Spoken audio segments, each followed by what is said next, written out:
Hello! Maligo sa ata. Aw, nabit ako sa salon. Okay, so tanawan ninyo. Okay, kulot pa na siya no. Okay, so abangan magpakulot or magpa-straight.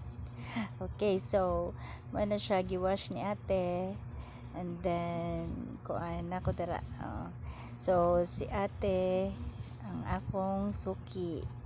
And then pero medyo ko ani niya magpa-rebond kay since 2007.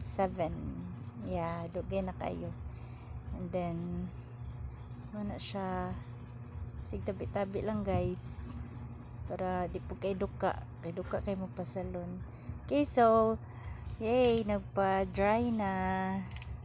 So grabe ka hands on si ate. And then yung partner sa karon na. So grabe ka sweet.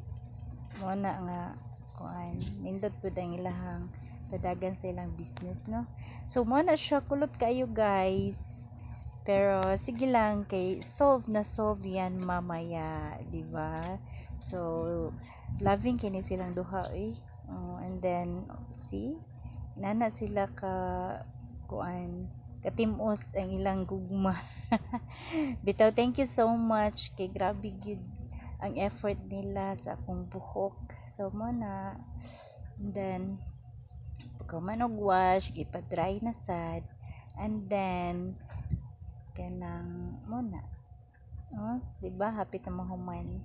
Okay, so abangan hapit na ta mahuman. Okay guys, straight hair na guys. Okay, so si kuya ang tig bira sa plancha. And then si ate tigunit. Oh, thank you so much kuya and ate. Oh, haircut na. And that would be all. I hope that you enjoy my video.